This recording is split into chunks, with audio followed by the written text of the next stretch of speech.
Okay, anyways, I'll show you my, you know, resume first on why you should listen to what I'm doing. So I got full mithril set, of course.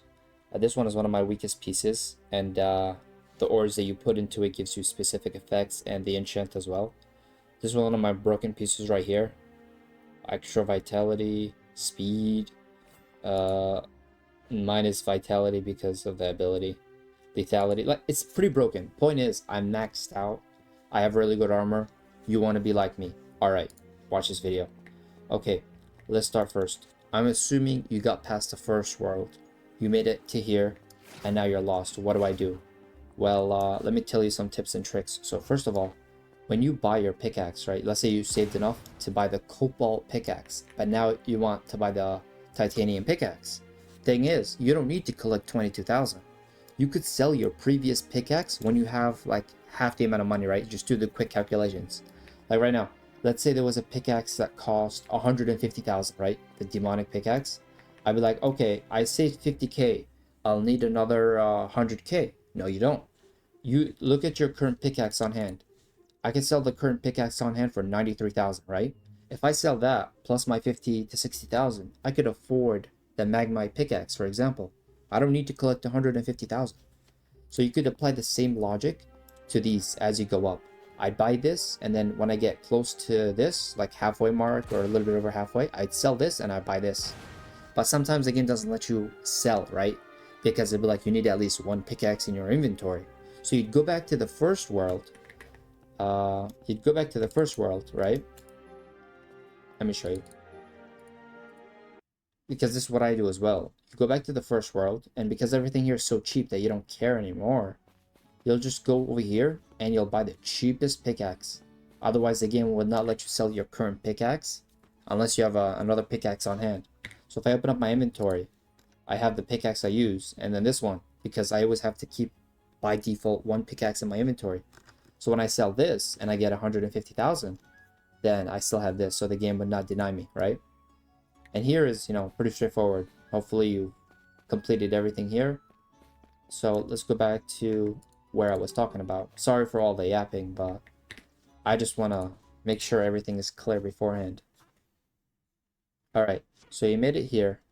You're like level 10, level 20, 30, whatever. What's the strat? What do you do? So I told you the pickaxe strat, where you collect almost enough money and then you sell your current pickaxe to afford the next one. And then you get the titanium pickaxe, use it until you make like roughly what, 15k, and then you could sell this pickaxe and buy this one, and then same, repeat, right? That way you don't need to collect the full amount. And then that's one strategy, right? Next strategy is just AFK farming. Like you could do this even on mobile, right? Because when you hit your weapon, right? Your pickaxe, if you click escape and then click escape again, it'll just, I'm not even clicking right now. It'll just pretty much a free autoclicker right here, guys. Alright, next. Where do you farm? Okay, so I only know 2 places that are actually really good. But like they require a little bit higher level pickaxe. So when you first start off, you could only mine these little weak veins, right? 250, 250. You'll have just to thug that out, until you get a stronger pickaxe that you could mine, not even the vein, just the cores. When you're able to mine the cores, you could really abuse this. So we got one over here for the cores. So this spot is supposed to be blocked path, right? So when you break this, it will always respawn in within 30 seconds. So if you're on mobile, right, just take out your pickaxe, mine, click escape again, put your phone down and go do something else. Go do your homework, go eat, do whatever you want. And by the time you come back, if no mobs kill you, because some people try to grief you by aggroing mobs near you, then you'll have a full inventory of items, right? You're like, oh, my inventory is full, my stash is full.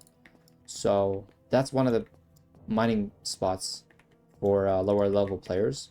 But let's say you have like, I don't know which pickaxe it is, but a higher tier to the point where you can mine the veins. See, this guy's already doing it. So what you want to do is AFK in a corner. Oh, okay. AFK in a corner, right? That corner over there. And just do the same thing. You'll just keep AFK mining this until your bag is full, right? and you'll get legendaries, you'll get a lot of comments most likely, like this dude. And then when you come back in like roughly like 30 minutes, that's usually the sweet spot. You come back, your inventory is full. Okay, what do I do now? You click escape, respawn, or you could just die to one of the mobs. I just can't die because I'm too powerful. Alright, you respawn, you're back at the village, right? You go to Greedy Gary, and this is for like roughly level 30 players, you know? You just sell him all of your blue and green, because you don't need that. You're making some high tier stuff by now. I'm keeping the lapis because I need to do the goblin mission. Goblin King. All this, I don't need, right? I just sold it, but I forgot to hit record, but let's just say there's 100 something quartz, full inventory. You would sell it and you make a quick buck. I only got 200, but before I sold it, I got like 7k. And then, alright, I have a lot of purple and a few legendaries. Right now, I'm trying to go for a weapon, right? So let me explain to you how this multiplier and forged chances work. So you have armor and you have weapons. You have to make up your mind which one you're going to do first. Me personally, I would do weapon because my armor is like broken. But like even if you're lower level, I would go for an overpowered weapon that just one-shots the mobs. I don't bother parrying.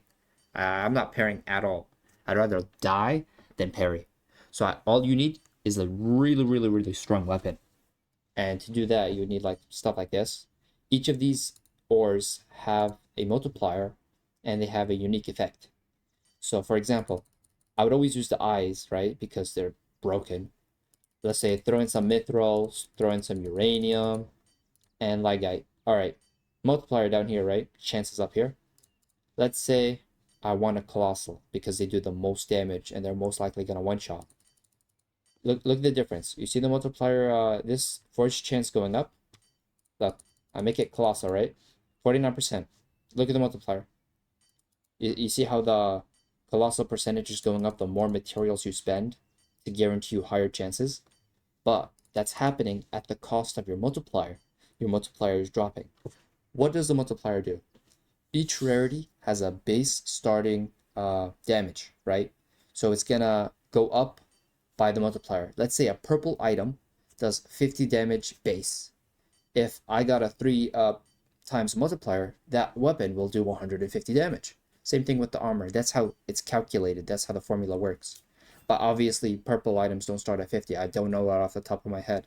So the thing is, if you have all legendary items, even while I know some of the effects for purple are much better than legendaries, like uranium, it just gives you, mithril gives you like 15 to 20% more armor, and it doesn't work on weapons. But because it's legendary, it'll make your multiplier higher. So sure, you don't have an effect, but you have a higher multiplier, so you do more base damage. Anyways, personally, when you get more maxed out, it'll be all legendary for a higher multiplier, but your chance will be lower. So you'll just have to deal with that. You'll either prioritize the percentage chance of your weapon or your multiplier. If you're end game, you'd care more about the multiplier. If you're early game, you'd care more about the percentage because you want the weapon now and you don't want to farm another 2 hours for more items. And I'm still looking for the Firite and the other ore, the Magmite. So anyways, I could show you guys an example by making a purple colossal. I think I should have enough. So let's put all this in here. Look at the multiplier, 2.43. It's going up, it's going up. Colossal weapon, right? 2.76 and 49% chance. I want better odds, so we're gonna put in more. Look at the multiplier, going up, going up, going up. It's gonna reach a certain maximum. See, now it's just dropping, even if I'm adding the same rarity, because I'm prioritizing the percentage over the material. So let's say I care about the multiplier, right? 2.81, it seems like it's the highest it's gonna get with 65% chance. It should have 2 effects on it, because this has an effect and this has an effect. So when I click forge and I do the forge, it's gonna have the kyprite effect, which is, yeah, it'll have the 20% increase on critical hit, and it will also have it doesn't have a trait. Never mind, I'm bugging. It will just have this trait then, because none of these other ores have traits. So it'll have 1 trait for this Ruvelite, and it will be a colossal, hopefully, if we've crafted it. So let's go.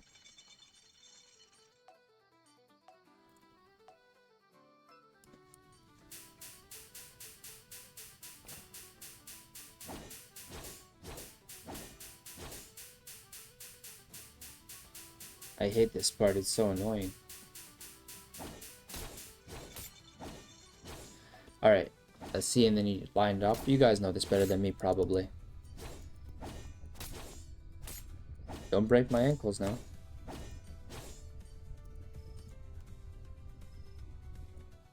Probably a colossal. Yeah, it was a colossal. See? Colossal great sword. Now I just hit these perfects. Oh, damn.